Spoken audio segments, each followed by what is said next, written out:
খেয়েছে কংগ্রেসের নেতারা, খেয়েছে সিপিএম এর নেতারা, এখন খেতে চাচ্ছে বিজেপির বন্ধুরা।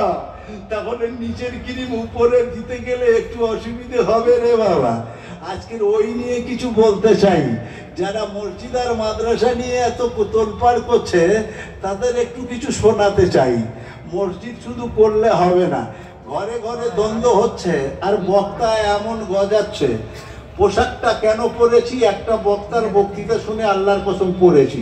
2010 সালে যখন হজে যাই আপনাদের এই জলসায় বলে গেছিলাম আমার মরহুম হযরতের আদেশে। তো সে বছর হজে গেছি, সে বছর কিনেছিলাম আর আজকের পরে এলাম। কেন? এখন পোশাক ছাড়া আর বক্তব্য মানুষ নিচ্ছে না। কেন? এমন এমন বক্তা উঠেছে যা ইউটিউবে বক্তৃতা শুনলে ঈমান থাকবে না, ঈমান থাকবে না। নানান জায়গার নানান মতবাদ আছে। আমি আমার জলসা জীবনের কথা বলি। এত এত ইউটিউব আসার আগে মানুষ এত, মুসলমানরা এত ভাগাভাগি হয়নি। কেন? এরা আসল ইতিহাস জানে না। দুপাতা পড়াশোনা করে জলসায় শুধু ফেরকা ফেরকা ফেরকা করছে। আমাদের এখানকার একজন বক্তা, আজ পর্যন্ত শুনেছেন কোনো আলেম তার বিশেষণে লিখেছে আমি আব্দুল ওয়াহাব জেহাদি? শুনেছেন জেহাদি? জেহাদ নাই তো জেহাদি কি করে হলো? মাদ্রাসা পড়েনি, মাওলানা কি করে হলো? আমার বুঝে আসেনি। জেহাদ তো নাই। তুই যদি জেহাদি হলি আফগানিস্তানে যারে ভাই 15-20 হাজার টাকা নিচ্ছে, আর বক্তৃতা যত রকম আজে বাজে ভাষা আর কথা, মুসলমানের মান ইজ্জত চলে যাচ্ছে, গালা গালি খিস্তি খারাপি দিচ্ছে, ওতে 15 থেকে 20 হাজার টাকা কওমের কাছ থেকে নিচ্ছে। জেহাদি কি করে হলো? বলছে সমাজে জেহাদ করছি আমি, অরিজিনাল কথা বলছি। বুখারী শরীফের হাদিস, ওর বাপও বুখারী দেখেনি, বুঝলেন? বুখারী শরীফের হাদিস আছে নবী সাল্লাল্লাহু আলাইহি ওয়াসাল্লাম আসলেন আর একটা জায়গায় দাঁড়িয়ে দাঁড়িয়ে পেশাব করলেন। তো সেজন্যই আরে বাবা এটা হলো দাঁড়িয়ে পেশাব করা। আপনার ইউটিউবে এখনই খুলুন, ভুল বলছি না ঠিক বলছি না, আপনি দেখে নিন। বলছে এটা হাদিস, এটা সুন্নাত। তাহলে দাঁড়িয়ে পেশাব করা সুন্নতে রাসূল, এই ঈমান থাকবে। মুকতাব আছে জায়েজে রাসূল, রাসূল উম্মতের জন্য জায়েজ করে গেছেন। আল্লাহ তাকে ওইভাবে উম্মতের ট্রেনিং দেওয়ার জন্য। বাই চান্স যদি পেশাব জীবনে একবার না করতেন দাঁড়িয়ে, আজ শিয়ালদা আর কি বলে হাওড়া ফাওড়া গেলে আমাদেরও পেশাব করা মুশকিল হতো, কারণ বসে পেশাব করতেই হতো। আর তখন পাশের পেশাবগুলো মুখ টুক ভরে যেত, ডিস্টার্ব হতো, নাপাক হয়ে যেতাম, নামাজই পড়া যেত না। সেজন্যই উম্মতকে শেখানোর জন্য বিশ্বনবী সাল্লাল্লাহু আলাইহি ওয়াসাল্লাম একবার দাঁড়িয়ে পেশাব করেছেন। তার মানে প্রয়োজনে জায়েজ আছে। আর সুন্নত যেটা হাদিস সেটা সুন্নত নয়, ভুল। আর যেটা সুন্নত সেটা কিন্তু হাদিস। এই সুন্নত আর হাদিসের তফাৎ বোঝে না। 20 হাজার টাকার বক্তার বক্তৃতা শুনবেন, সুন্নতকে যদি কেউ অস্বীকার করে ঈমান থাকবে? মুফতি সাহেব বলুন, সুন্নতকে অস্বীকার করা যাবে? তা আমি বলছি যদি দাঁড়িয়ে মোতা সুন্নত হয়, তুই আর তোর বাপ সংগ্রামপুরে দাঁড়িয়ে স্টেশনে আগে পেশাব করে দেখা। আর তা না হলে সুন্নত তরক করছিস রে বোকা। এইসব বক্তারা বক্তৃতা করছে, কি অবস্থা ইউটিউবে। বর্ধমানের একটা বক্তা 20-25 হাজার টাকা ফি নিচ্ছে, বলল নুনু কাটা ভাত খাওয়া হারাম। ইউটিউবে একজন ওই কি বলে ওই রিজভি মুফতি সাহেব, যার কাছ থেকে আমরা ফতোয়া নেব, ইউটিউবে বলছে আরে ও তো অমুক জনের বেটা, হ্যাঁ ওর ঈমান নাই, কাফের। শুধু তাও নয়, ওর জন্মের ঠিক নাই। ইউটিউবে মুফতি সাহেব একজন আলেমের বলছে জন্মের ঠিক নাই, ওই 20 হাজার টাকা দিয়ে পাবলিক শুনছে। যত আলেম বক্তা দেখেছেন কারোর পোশাক ওই জেহাদির মতো দেখেছেন? ওই পোশাকটি কি সুন্নতে রাসূল ছিল? তাহলে পোশাক করতে হবে, সমাজ চাহিদা করবে। আমি বললাম কমকে বোঝানোর জন্য আজ আমার এই পোশাক পরে যেতে হবে। হ্যাঁ, তাই আমি সত্যিকারের কথা এই জন্যই এলাম এই পোশাকটা পরে। এই তো আরবিয়ান মানুষরা বেশি পড়েন, সম্ভ্রান্ত ব্যক্তিরা। আমি তো অত সম্ভ্রান্ত নই, পাবলিককে বলার জন্য এটা পরে এলাম। ব্রাদারে ইসলাম হারাম ওটাই হবে যেটা হাদিস আর কোরআন থেকে নিষেধ আছে সেটাই হলো হারাম। হাদিস আর কোরআনে যেটা হারাম বলে উল্লেখ আছে সেটাই হারাম, আর যদি উল্লেখ না থাকে আমরা করি তো ওটা হবে নাজায়েজ, ওটা হবে বেদাত, নাজায়েজ, করলে গুনাহ হবে। হারাম বলতে পারো না, হারাম বলে যেটা অন্য মৌলবীরা বলে না, তাই ওর 25,000 টাকা ভিড় দিয়ে আনতে হয়। অতটুকু জানে না যেটা হারাম বলা চলে না। দেওবন্দি আলেম হলেও আজকের এত সমালোচনা, জলসা করতে গেছি তো কেউ তো হাঁটুর কি বলে নাভির নিচে হাত মারছে, কেউ আবার হাতটা বুকে মারছে, তো বিভিন্ন জায়গায় এরকম তো হয়েছে। আরবে গিয়ে দেখছি নামাজ পড়ছে আরবিয়ানরা বেশিরভাগ হাতই মারছে না, হাত ছাড়া। আমি বলছি হায় আল্লাহ, কোথায় এরাম? এরা তো তাহরিমাই বাঁধে না। দেখতে হবে, করতে হবে পড়াশোনা, কেন তাহরিমা বাঁধে না? মৌলবীদের বললাম অত জানা ছিল না, মৌলবীরা বলছে ইমাম মালিককে মানে তাই তাহরিমা বাঁধে না।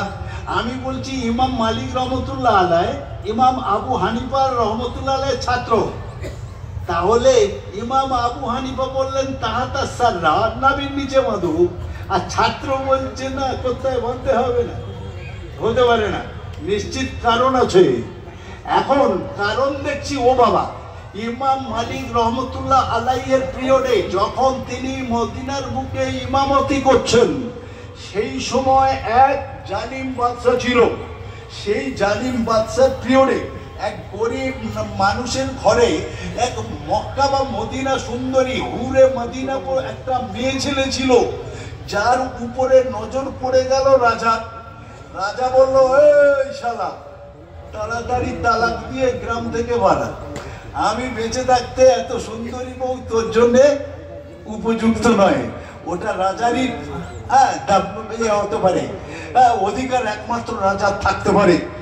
বউ বলে আমি ফ্যানওয়ালা চাই, রাজা চাই না, আমি একটাই স্বামী চাই। স্বামী বলে ওর ছাড়া বাঁচবো না, বলে তাহলে মেরে ফেলবো, তোকে বাঁচাবো না। জোর করে তালাক দেওয়ালো, কিন্তু 5টা আলেম তখনও ছিল। সরকারের বিরুদ্ধে বললে গুলি করে দেবে। সেদিন করে বাংলাদেশের এক বক্তা স্টেজে বক্তৃতা করতে উঠেছে হাসিনার বিরুদ্ধে, আওয়ামী লীগের বিরুদ্ধে, ঘন্টা ধুইয়ে একভাবে বক্তৃতা করেছে। আওয়ামী লীগের যত সমর্থক ছিল চারিদিকে ঘিরে ফেলেছে, বলছে ব্যাটাকে কিছু বলিসনি, স্টেজ থেকে নেমে যা, রাস্তায় ধরবি আর মারবি। হ্যাঁ, তারপরে যমনি জলসা শেষ, পাবলিক ঘিরে ধরে বলছে বেটা, সব দোষ আওয়ামী লীগ করেছে, বিএনপি কিছু করেনি, তোর বাঁচাবো না, তুই একটা দলের বিপক্ষে এতক্ষণ কেন বললি? মৌলবী তখন বলছে বক্তৃতা শেষ করেছি, এখন কি দোয়া শেষ করেছি, তা তোমরা মারতে আসছো? বক্তৃতা শেষ করেছি, এখন দোয়া তো শেষ করিনি। আওয়ামী লীগের সমর্থকরা বলছে তাহলে দোয়াটা ভালো করে দে, দোয়াটা আওয়ামী লীগের হয়ে ভালো করে দে, নতুবা বাঁচাবো না। মৌলবী তখন দোয়া করছে, রব্বানা আতিনা ফিদ দুনিয়া হাসিনা ওয়া ফিল আখিরাতি হাসিনা। এই যারা কোরআন বোঝেন না, শুনেছেন তো দোয়ায় হাসিনা আছে না হাসানা? হাসানা। মনীষা বলছে রব্বানা আতিনা ফিদ দুনিয়া হাসিনা, হাসিনা। আর তার সমর্থকরা খুশি হয়ে গেল, মলিক সাহেব চলে এলো। কিন্তু কোরআনের আয়াতের ভিতরে হাসানাটাকে হাসিনা করে দিল। এরা টাকার লোভে সবই করতে পারে। তৎকালীন পিরিয়ডে মুফতি মাওলানাদের বলা হলো, হ্যাঁ রাজা ওর বউ তালাক দিয়েছে, তারপরে রাজা বিয়ে করেছে, এটা ঠিক না বেঠিক ফতোয়া দাও। বলছে না, জো হুজুর, হুজুর জো কিয়া ও ঠিক কিয়া। ইমাম মালিক রহমতুল্লাহ আলাইহি গর্জে উঠলেন। জুমার দিন নামাজ পড়াতে গিয়ে খুতবায় বললেন, মুসলমান শোনো, এ বিয়েটা হারাম, এ বিয়েটা হতে পারে না। কারোর বউকে জবরদস্তি তালাক দিয়ে নিজে বিয়ে করবে, ওর সঙ্গে সহবাস করলে হারাম হবে, বাচ্চা হলে ওয়ালাদুল জিনা হবে। রাজা বলো, এত বড় হিম্মত, পবিত্র ফতোয়া তুলে নে, বল রাজা যা করেছে ঠিক করেছে, আর তা না হলে মসজিদ থেকে বেরোলেই ধোলাই হবে। ইমাম মালিক রহমতুল্লাহ আলাইহি বললেন, মুখ দিয়ে যা বেরিয়েছে তা ফেরানো হবে না, ইসলাম যেটা বলে সেটা বলবো, জান চলে যায় যাবে। মসজিদ থেকে নামার সঙ্গে সঙ্গে ধোলাই শুরু হয়ে গেল। এখনো বল রাজা যা করেছে ঠিক হয়ে, মারতে মারতে মারতে মারতে হাত গোড় ভেঙে দিল, হাত দুটো ভেঙে অচল করে দিল। তখন এত সফল অপারেশন আসেনি বাবা, হাসপাতালে ভর্তি করে চিকিৎসা বিকিৎসা করে সুস্থ হলেন, কিন্তু হাত আর স্বাভাবিক হলো না, হাত আর ওটা নামা হচ্ছে না, হাড় গোড় ভেঙে কুচে দেওয়া হয়েছিল। পরে আবার সুস্থ হয়ে যখন ইমামতি করতে আসলেন, হ্যাঁ, তখন নামাজ পড়ছেন, নিয়ত করছেন আল্লাহু আকবার, ইমাম মালিকের হাত তো উঠছে না, বুঝে আসেনি? ইমাম মালিকের হাত তো উঠছে না, তাহলে হাত ডাউন, উনি বলছেন আল্লাহু আকবার। ভক্তরা বলছে হুজুর যখন হাত তোলেননি আমরা আর হাত তুলবো, হুজুরের অসম্মান করা হবে। ওরাও হাত না তুললে বললো আল্লাহু আকবার। ইতিহাসটা জানা গেল, ইতিহাস জানা গেল, সেটা একটা সিলসিলা হয়ে গেল, ফেরকা হয়ে গেল, হাত না তোলাটা নাকি একটা হাদিস হয়ে গেল। ব্রাদারান ইসলাম, এইভাবে মুসলমানদের এত দল এত দল। বীরভূমে জলসা করতে গেছি, এক দাড়িওয়ালা টুপিওয়ালা ভণ্ডপীর পেশাব করলো। আমি দাঁড়িয়ে দাঁড়িয়ে দেখলাম, না পানি নিল আর না কুলম নিল, ঢিল ফিল কিচ্ছু নিল না। আমি বলছি ও বাবা, বুড়ো হয়ে মরতে চলেছ, পেশাব করে না ঢিল নিলে না পানি নিলে তোমার লজ্জা করে না? দাড়ি রেখেছো, তোর বাড়ি কোথায়? আমি বললাম জয়নগরে, দক্ষিণ 24 পরগনায়। বলে তোরা তো জীবনে তোদের ইমান আছে? তোদের ইমান আছে? পেশাব করে পানি নেবার কথা বলিস, তোদের ইমান আছে? ও বাবা, তাই ইমান আলী বলো কি হয়েছে? বললে যে পানি বিহনে ইমাম হাসান আর হোসেন মরেছে, সেই পানি ওখানে লাগাবি, তোদের ইমান আছে। আমি বলি তার তুমি তো হেগেও ছোটাও না, তোমার কাছে দাঁড়ানোও তো মুশকিল আছে। আরে বাবা, কত মতবাদ পৃথিবীতে, এদের একটা গ্রুপ আছে বলে পানির জন্য হাসান হোসেন মরেছে, ওই পানি পেশাব করার পরে যদি নেবে যারা, ইমান নেই তাদের গো, ইমান হারা তারা। কোথায় আছি আমরা ও বন্ধুবর্গ? এই জন্যই বলতে গিয়ে আজ বলতে হচ্ছে, গ্রামে গ্রামে দ্বন্দ্ব করে পাড়ায় পাড়ায় মসজিদ হচ্ছে। কেন? মসজিদে ঢুকলে কি দোয়া পড়তে হয় বাপ? এ বলে না আল্লাহুম্মা তালি আবা রহমাতি। আজ ওয়াজ আমি অন্য করব, বলে দিয়েছি, যারা পিছনে আছেন ভিতরে আসুন, ওয়াজ দীর্ঘ হবে। শুধু জেহাদিরা সমাজ সংস্কার করে, আমিও সমাজ সংস্কার করব, আসুন ভিতরে আসুন, নতুন নতুন তত্ত্ব তুলে ধরবো। তাহলে দোয়া পড়তে হচ্ছে, আয় আল্লাহ তুমি আমার জন্য রহমতের দরজা খুলে দাও। তার মানে মসজিদে কি হয়? কি হয় মসজিদে? বোঝেনি?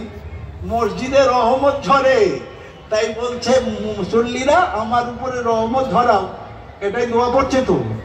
আর যখন পায়খানায় ঢোকে কি বলে বাপ? আল্লাহুম্মা ইন্নী আউযু বিকা। এরা বলে না, মৌলবীরা বলবে, আর ইসলাম তো সবার জন্য। এদের ঘরে পায়খানা নেই, এরা কি পায়খানা করে না? এরা বাঁশবাগানে পড়ে, ওই জন্য দোয়া পড়ে না। বলুন না আল্লাহুম্মা ইন্নী আউযু বিকা মিনাল খুবুসি ওয়াল খাবাইস। তাহলে খবিস কাকে বলে? এই খবিস কাকে বলে? শয়তানের বড় ভাই নাম খবিস, তো বুঝতে পারেননি? আরে খবিসকে সব থেকে ঢ্যামনা শয়তান যে, তাই না? ওই জন্য ওকে খবিস বলা হয়। স্কুল কলেজে ওই শব্দটা ব্যবহার হয় না, মাদ্রাসা মৌলবী মাওলানারা যারা আছে এরা এটা বেশি ব্যবহার করে। একটু দোষ করলে ছাত্র বলছে এই খবিস, শুনতে পাইনি, এইটা কর ওইটা কর, এই খবিস। খবিস মানে সব থেকে বড় শয়তান। আরে বাবা, শয়তান কি গ্রেড যাকে বলা হয় না, এ বড় শয়তানকে বলছে খবিস। খবিস থাকে কোথায়? পায়খানায়। সেই জন্য বলছে আল্লাহ এই খবিস শয়তান থেকে আমার হেফাজত করো। 10 মিনিট ওর ভিতরে চুপ করে বসে আছে, পায়খানা সেরে যখন বেরোচ্ছে কি পড়ছে রাত জানে না, গুবরন নাকা। আল্লাহ তুমি তোমার কাছে ক্ষমা যাচ্ছি। তা আমি ওখানে কারো গাল দিয়েছি? কোনো গুনাহ করছি ওর ভিতরে? হ্যাঁ না, তা ক্ষমা কিসের জন্যে? ইয়া আইয়ুহাল্লাযীনা আমানু যকুরুল্লাহা যিকরান কাসীরা। কোরআন বলছে এই ঈমানদাররা তোমরা বেশি বেশি করে জবানে জিকির করো, জিকির করো।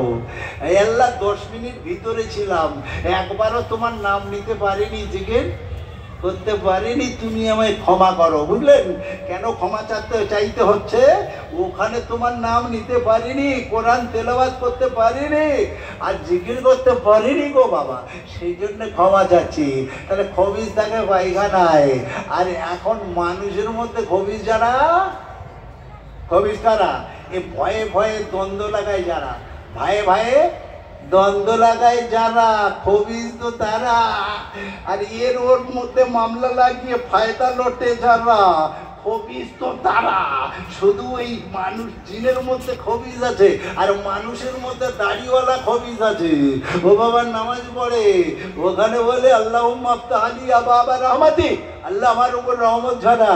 পায়খানায় কি বলে আল্লাহুম্মা আফতাহ আলী, কি বলে আল্লাহুম্মা আল্লাহুম্মা ইন্নী আউযু বিকা মিনাল খুবসি ওয়াল খাবাইস, খবিজ থেকে আমার বাঁচা।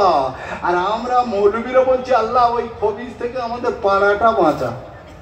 হ্যাঁ, ওই খবিজ একাই সব দ্বন্দ্ব লাগিয়ে রেখেছে। তাহলে মানুষের মধ্যেও কিছু খবিজ আছে রে বাবা। তাহলে মসজিদে রহমত ঝরে, এই জন্য পাড়ায় পাড়ায় সব মসজিদ করে। এখন দেখা যাচ্ছে যত অশান্তি মসজিদে, অত অশান্তি পাড়ায় নেই, ক্লাবেও নেই। কেন? খবিজ কারা? রাজনীতির মাথায় নিয়ে দিনরাত ঘুরছে যারা, এই খবিজগুলো নামাজি সেজে মসজিদে যায়, নিজের দলের জন্য শুধু ওখানে ভাঙায়। বুঝতে না? ইয়ে গিয়ে বলে এই জমি ঠিক আছিস তো, তার মানে তৃণমূলে দিবি তো। ও কি বলে এই হ্যাঁ আমাদের পিরিয়ড নিয়ে বলে সেকালটা ভুলে গেলি, সিকিমে ঠিক আছিস তো। এরা মসজিদে যায়, ওখানে খোবাসিতি করে, মানে এরা হলো রাজনৈতিক খবিজ। এরা মসজিদে গিয়ে অশান্তি করে। মৌলানা ওয়াক সাহেব যদি মসজিদে সেক্রেটারি হয়, তখন রাগে টকবক করে ওর মাথায়, রাগ টকবক করে ওর মাথায়। কেন? ও তৃণমূল করে, জাব্বারের করে চলবে না। ঠিক বলছি না ভুল বলছি? তাহলে এইসব খবিজ যখন মসজিদে যাচ্ছে, শান্তি থাকবে না অশান্তি বাড়বে? অশান্তি বাড়বে। তাহলে কোরআন, কোরআন দিচ্ছে প্রমাণ। তোমরা সব মসজিদে ঢোকো আর বলো আল্লাহ আমার উপরে রহম করো। তাহলে মসজিদে রহমত ঝরে, প্রমাণ হয় ও আল্লাহ এই মসজিদে তো তৃণমূল, সিপিএম, বিজেপি হয়। তাহলে কি করি তুমি এখন বলো? আল্লাহ বলছেন শুধু মসজিদ করলে হবে না, কোরআন মোতাবেক মসজিদ করো, কোরআন মোতাবেক মসজিদ করো। তাহলে আমাদের মসজিদ বলে ভেঙে দাও।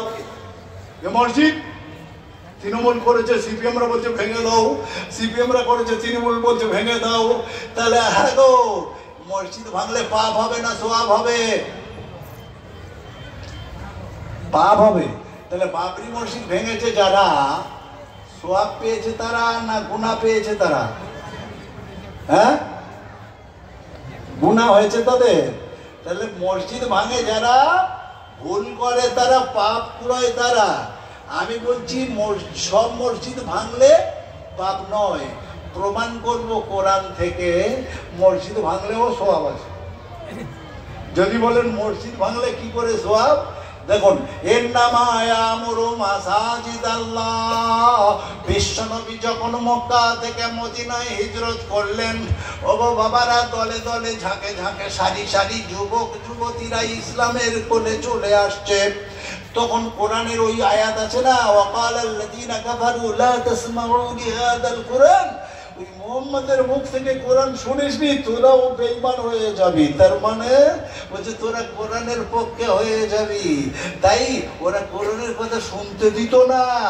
ব্রাদারানে ইসলাম, বিশ্বনবী সাল্লাল্লাহু আলাইহি সাল্লামের দল যখন অনেক সংগঠিত হলো, ব্যাপকতা লাভ করলো, তখন মদিনার কিছু মুনাফিক ছিল। হালদারদের যে পর্দা ছিল না, বিচার সালিসি করতো। এখন সমাজের বিচার করছে নবী মুহাম্মদুর রাসূলুল্লাহ। শেখেদের যে পর্দা ছিল তারও লিডারশিপ চলে গেল। সব লিডারশিপের জন্য মুনাফিকেরা এক হলো।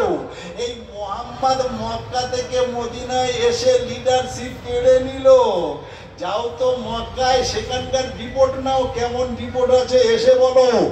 দুজন কুফারে মক্কা মানে মুনাফিকে মদিনা, দুজন বিশেষজ্ঞকে পাঠানো হলো। আবু জেহেল উতবাদের সঙ্গে দেখা করে বলছে, হ্যাঁ গো, তোমাদের মক্কায় কি আখেরি পয়গম্বর জন্মেছে? বলছে হ্যাঁ। বলছে তো সেই অমুকের ছেলে মুহাম্মদ দাবি করছে, আমরা ওর দাবি করা ঘুচিয়ে দেবো। কয়েক মাস ধরে খুঁজছি, পাচ্ছি না বেটা, এখানে নাই। বলছে তাহলে এরা তো বিরোধী। বলছে যদি দেখিয়ে দিই, বলছি দেখিয়ে দিলে পুরস্কার দেব, আর আমরা মারবো, তোমাদের মারতে হবে না। দুজন বললো মদিনার হালদার পাড়ার দলিলে থাকে মুহাম্মদ, তাহলে আমরা যাবো আর মেরে দেব। ও বাবা, ডাইরেক্ট চলে এলো। কবে যাবে? বলছে সামনে রবিবার যাওয়া হবে। দুজন জাসুসি সিআইডি ফিরে এলো, আর মুনাফিকে মদিনাদের কাছে কানে কানে বলে দিল ওরা রবিবার আসবে, মুহাম্মদকে তুলে নিয়ে ঝেড়ে দেবে। রাখে আল্লাহ, মারে কে? বিশ্বনবী মুহাম্মদ রাসূলুল্লাহ সাল্লাল্লাহু আলাইহি ওয়াসাল্লামের মারার জন্য দিন নির্ধারণ হয়ে গেল। এমন সময় দেখা যাচ্ছে মুরব্বীরা বসে বলছে, বেশিরভাগ লোক এখন মুহাম্মদকে রসুল বলে মানছে। মদিনায় যে এসে মারুক, মদিনার মানুষের নাম হবে, আর ঘরে ঘরে লড়াই ঝগড়া হবে রে বাবা। হ্যাঁ ঠিক আছে, হ্যাঁ ঠিক আছে। না, আমি কারোর কোনো রাজনীতি হয়ে বলিনি, ওই জন্য নামগুলো বললাম। ভাই কেউ মাইন্ড করবেন না, তিনটে রাজনীতি দল আছে বলে আমি এই জন্য বলছি সকলের নাম নিয়ে। আমি মাফ করবেন, আমি ওই ইচ্ছায় ওই সেন্সে বলিনি যে এইরকম লোকগুলো তো এখন আমাদের মসজিদে এইরকম দলাদলি হচ্ছে বলে বলছি। এই কারণটা দর্শাচ্ছি এখানে। কি কারণটা বলছি? বিশ্বনবীকে মারার দিন নির্ধারিত হয়ে গেল, আর তখন মুরব্বীরা বলছে ওরা মারলেও তোদের নাম হবে, ঘরে ঘরে লড়াই করে মরবি, ওইভাবে মারিসনি। তাহলে কিভাবে মারতে হবে? বলে একটা মসজিদ তৈরি কর, একটা মসজিদ তৈরি কর। মদিনার মুনাফিকেরা রাতারাত্রি মসজিদ করলো। ও বাবা, তখন 40 ভিড় দিয়ে, আর ইচ্ছে 4 বছর ধরে মসজিদ হতো না, তো চারদিকে 4টে খুঁটি, মধ্যিখানে একটা কিছু দিয়ে পাতা ফাতা ঢেকে দিল, মসজিদে নববী হয়ে গেল, একটা তাঁবু ঢেকে দিল। এইরকম মসজিদ করতে কি হবে? রাতারাত্রি মসজিদ করে নিল। আর ওদের মধ্যে 2-4 জন লিডার সকালবেলা আমার মতো ধোকাবাজ আব্দুল ওহাবের মতো পোশাক আশাক পরলো, নবীর দরজায় গিয়ে হাজির। ইয়া রাসূলুল্লাহ, ইয়া হাবিবাল্লাহ, আমরা আপনার উপরে দারুণভাবে অনুপ্রাণিত হয়েছি, আমরা ইসলাম কবুল করেছি, তাই আমরা একটা হালদার পাড়ায় মসজিদ তৈরি করেছি। ইয়া রাসূলুল্লাহ, সামনে জুমাটা, আপনি থাকতে অন্য কারো দিয়ে উদ্বোধন করা যায় না। নবী থাকতে কারো দ্বারা হবে? তাহলে আপনি যাবেন আর মসজিদটা একটু উদ্বোধন করে দেবেন। দয়ার নবী মুহাম্মদ রাসূলুল্লাহ সাল্লাল্লাহু আলাইহি সাল্লাম খুব খুশি হলেন আর বললেন ঠিক আছে ইনশাআল্লাহ। নবী ভাবলেন সংগঠন বেড়েছে, মসজিদ করছে, সাহস দেখো, তাহলে পাড়ার বেশিরভাগ লোক আমার পক্ষে। কিন্তু ওদিকে বলা হলো যেমনি জুমার নামাজের সেজদায় যাবে আর অমনি মক্কার কাফেররা ছেড়ে দেবে। ব্রাদারেরা ইসলাম যেমনি, হ্যাঁ এটা ঠিক হয়ে গেল। জুমার দিন গোসল করেছেন, ভালো পোশাক পরেছেন, বাড়ি থেকে বের হবেন, তখন জিবরাইল আলাইহিস সালাম এসে বলছেন কম, কোন নবী দাঁড়ান। ওই আয়াতটা আমি হাফেজ নেই, মনে নাই। আর তারপরে ইন্নামা ইয়ামুরু মাসাজিদাল্লাহ আয়াত নাজিল হলো। আপনি যাচ্ছেন কোথায়? বলে একটা মসজিদ উদ্বোধন করতে। বলছে ওই মসজিদটা নামাজ পড়ার জন্য করা হয়নি, ওটা আপনাকে মেরে ফেলার জন্য চক্রান্ত করা হয়েছে। আপনি যাবেন না, কখনো যাবেন না। বিশ্ব নবী পা তুললেন না, স্টপ হয়ে গেলেন। ব্রাদারেনে ইসলাম। বাস তারপরে পরে মুসলমানদের যখন ক্ষমতায় এলো, ওই মসজিদটা ওরা ভেঙে দিয়েছিল। তাহলে এই মসজিদটা ভাঙা সোয়াব হয়েছে না গুনাহ হয়েছে? সোয়াব হয়েছে না গুনাহ হয়েছে? গুনাহ হয়নি, সোয়াব হয়েছে। কেন? ওটা নামাজ পড়ার জন্য করেনি, ওটা নামাজিকে নবীকে মারার জন্য করা হয়েছিল। বুঝতে পারছেন না? ইন্নামা ইয়ামুরু মাসাজিদাল্লাহ, মসজিদ পরিচালনা কারা করবে? আমার অত হাতে সময় নাই, ওই জন্য বলতে যাচ্ছি না। তাহলে ওয়াজ করার আর সুযোগ হবে না, আমার কাছে সময় পার হয়ে যাচ্ছে। এতদিন জলসা করছি, কেউ আমার বিরূপ মন্তব্য নেবেন না। আমি ওই নামগুলো নিয়েছি জাস্ট বোঝানোর জন্যে। হ্যাঁ, যেটা হচ্ছে মসজিদে, কিন্তু মসজিদ কিভাবে পরিচালিত হবে? 6টা গুণের গুণী হলে তবে মসজিদে সেক্রেটারি, মাতোয়ালি আর সদস্য হতে পারবে, নতুবা নয়। এই কোরআনের ব্যাখ্যা করলে সব চলে আসবে। পরে পরে আল্লাহ যদি তৌফিক দেয় দিঘির পাড়ে আসবো, সেই সময় এইখান থেকে আবার শুরু করব। এখন তাহলে মসজিদটা রেখে দিই, মাদ্রাসা ধরি।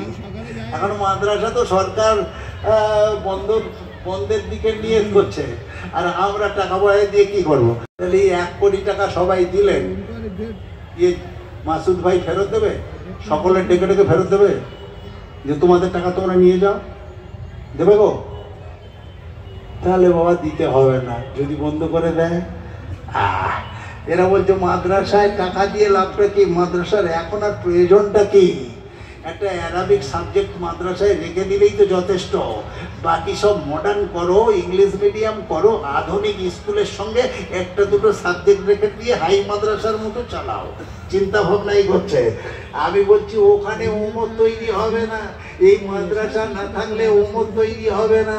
এই মাদ্রাসায় যেটা পড়ানো হয়, নবীর চরিত্র পড়ানো হয়, এখানে আদর্শবান তৈরি করানো হয়, এখানে চরিত্রবান তৈরি করা হয়। যেমন আপনি যদি বলেন বিশ্বনবী মুহাম্মদুর রাসূলুল্লাহ সাল্লাল্লাহু আলাইহি ওয়াসাল্লামের জীবনী পড়ানো হয়, এখানে সাহাবীদের জীবনী পড়ানো হয়। ওই জীবনী থেকে শিক্ষা নিয়ে জঙ্গি হয় না, তারা কিরকম তৈরি হয় আপনাকে একটু ছোট্ট করে বলছি। ইয়ামামার গভর্নর, ওর নাম হলো উসামা ইবনে উসাদ।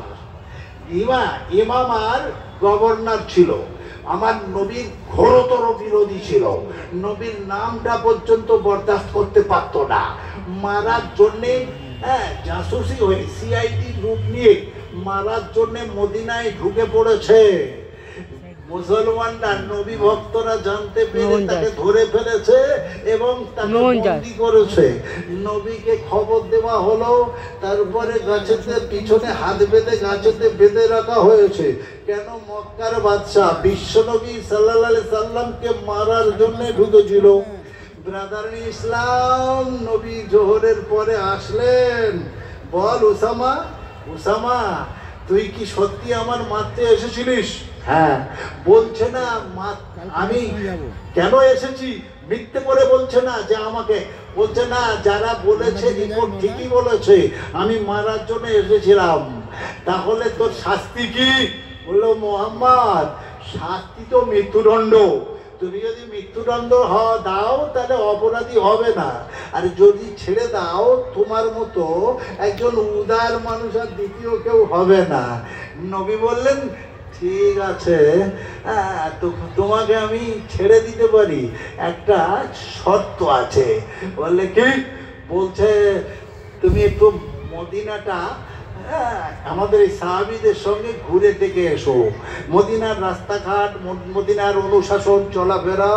বলছে পৃথিবীর যত দেশ আছে, যত রাজ্য আছে, সব থেকে খারাপ আমার কাছে মদিনা। চাইলে মেরে দাও, তবু মদিনার রাস্তায় আমি হাঁটতে যাব না। নবী বললেন সে কি? ঠিক আছে, খানা খেতে দাও, পানি দাও, গোসল করাও। সাহাবীদের আদেশ করলেন, করা হলো। পরের দিন এসে বলছেন উসামা, তাহলে তুই যা ভুল করেছিস, তাহলে তোর এই ভুলের সংশোধনের কি উপায় আছে? বলছে কি আছে? মেরে দিলে তুমি অপরাধী হবে না, আর ছেড়ে দিলে তোমার থেকে দয়াবান আর কেউ হবে না। বিশ্বনবী সাল্লাল্লাহু আলাইহি ওয়াসাল্লাম বললেন, তুই একবার অন্তত আমার মুখের দিকে তাকিয়ে কথা বল, তাহলে আমি তোকে ছেড়ে দেব। উসামা বলছে মা রাইতু ওয়াজহান, হ্যাঁ মা রাইতু ওয়াজহান আকবাহা মিন ওয়াজহিন, পৃথিবীর যত খারাপ মুখ দেখেছি সব থেকে খারাপ মুখ হলো তোর। মৃত্যুবরণ করতে রাজি আছি, তবু তোর মুখের দিকে তাকাতে আমি রাজি নই। অবাক, কিরকম শত্রু! জীবনে মেরে মৃত্যুদণ্ড থেকে রেহাই পাবে শুধু নবীর মুখের দিকে তাকিয়ে কথা বললে। নবী একটু সামান্য শর্ত দিলেন, তুই একবার আমার মুখের দিকে তাকিয়ে কথা বল। রাসূল জানেন যে মুখের দিকে তাকাবে নবীর মুখের নুরানিয়তের আসরে সে তার দিল নরম হয়ে যাবে। উসামা ইবনে উসাল বলল, না না না মা রাইতু ওয়াজহান, আরে আম্মা মিন আকবাহা মিন ওয়াজহিন, আমি তোর থেকে আর এত খারাপ মুখ পৃথিবীতে কারো দেখিনি। আমি নিজে মৃত্যুবরণ করতে রাজি আছি, কিন্তু তোর মুখের দিকে তাকাতে রাজি নই। এরপরেও নবী সাল্লাল্লাহু আলাইহি সাল্লাম একটু চুপ থাকলেন, আর তারপরে বললেন, যা আমি তোকে ক্ষমা করে দিলাম। উসামা ইবনে উসাল অবাক হয়ে গেল, ছেড়ে দেওয়া হলো। সাহাবীদেরকে বলা হলো, মদিনার বর্ডারটা তোমরা 2-4 জন সঙ্গে যাও, মদিনার বর্ডারটা পার করে ইমামার বর্ডারে পৌঁছে দাও। কোন সাহাবী যেন আমার উপরে আক্রমণ করেছে এই আক্রোশে ওকে মেরে না দেয়। বলুন কিরকম চরিত্রবান ছিলেন নবী, নিজের শত্রুকে বডিগার্ড দিয়ে একেবারে ডাইরেক্ট তার অঞ্চলে পৌঁছে দেওয়ার আদেশ দিলেন। বিশ্বনবী সাল্লাল্লাহু আলাইহি সাল্লাম সাহাবীদের নিয়ে ওয়াজ করছেন, উসামা ইবনে উসালকে নিয়ে কতগুলো সাহাবী যাচ্ছেন। উসামা দেখছে একটা কুয়া থেকে পানি তুলে মুসলমানরা সব গোসল করছেন। উসামা তখন বলছে, আমি আর ওদিকে যাব না। বলছে, কেন? বর্ডার পর্যন্ত আমাদের দায়িত্ব। বলছে, আমি গোসল করব। ঠিক আছে, ওদের কাছ থেকে বালতি নিল, কুয়ায় গোসল করলো, জামা কাপড় পরে বলছে, নিজের দেশের দিকে যাব না, মুহাম্মদ যেদিকে আমাকে নিয়ে চলো সেদিকে। নবী তখন ওয়াজ করছেন। উসামা এসে মসজিদের দরজাটা, মসজিদে নববীর দরজায় হাতটা লাগিয়ে দাঁড়িয়ে আছে।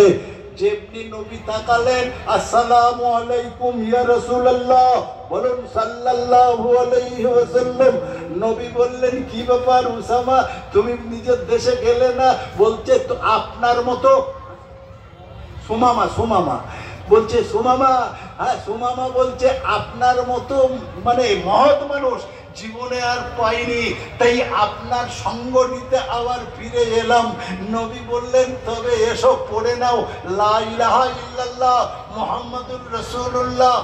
সুমামা ইহুদি ছিল, কিন্তু বন্ধু আমার ইসলাম কবুল করে নিয়েছিল। এখানে ছিল না তলোয়ার, ছিল নবীজির ব্যবহার। বিশ্ব নবীর কথা ছেড়ে দিলাম, মাদ্রাসায় ওমরের জীবনী পড়ানো হয়। হযরত ওমরের জীবনী শুনলে অবাক লাগে রে বাবা।